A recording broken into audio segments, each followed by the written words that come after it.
कार्तिकेय ठाकुर राय दामोदर कृष्ण भगवान की जय। भक्तों, आज हम सुनेंगे कार्तिक मास महात्म्य में माता तुलसी की पवित्र कथा, जिसको सुनने से मोक्ष की प्राप्ति होती है।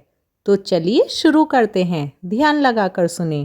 कार्तिक के महीने में सब कोई तुलसा माता को सींचने जाती। सब कोई तो सींच के आ जाती, पर एक बुढ़िया माई आती और तुलसा माता से रोजाना कहती, तुलसा माता सत की दाता, मैं बिड़ला सींचूं तेरा, तू कर निस्तारा मेरा।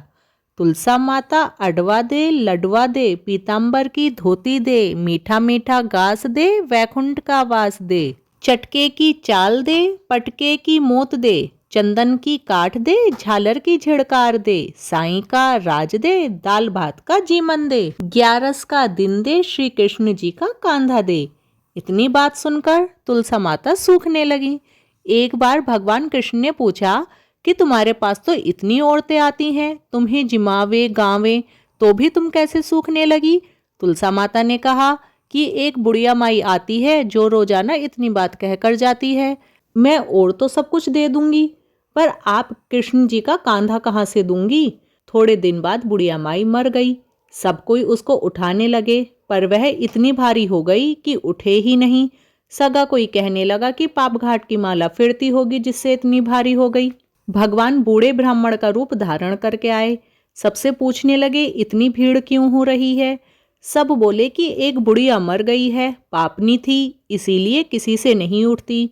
जब भगवान बोले कि इसके कान में मुझे एक बात कहने दो तो यह उठ जाएगी, सबने कहा कि तू भी मन की निकाल ले। भगवान ने जाकर उसके कान में कहा, बुढ़िया माई तू बिड़ला सींचे मेरा, मैं करूं निस्तारा तेरा। बुढ़िया माता अडवा ले, लडवा ले, पीतांबर की धोती ले, मीठा मीठा घास ले, वैकुंठ का वास ले, चटके की चाल ले, पटके की मोत ले, चंदन की काठ ले, झालर की झिड़कार ले, साईं का राज ले, दाल भात का जीमन ले, कृष्ण का कांधा ले। इतना सुनते ही बुढ़िया माई हल्की हो गई। भगवान कंधे पर ले गए, उसकी मुक्ति हो गई। हे तुलसा माता, जैसे उसकी मुक्ति करी ऐसे हमारी भी करियो। जैसे उसको कांधा दिया वैसे सबको दियो, हमको भी दियो। बोलो तुलसा माता की जय। कार्तिकेय ठाकुर राय दामोदर कृष्ण भगवान की जय। कार्तिक मास महात्म्य में ये तुलसा माता की कहानी पूर्ण हुई। इस कहानी को रोज पढ़ने और सुनने से सभी मनोकामना पूरी होती हैं। हरि बोल।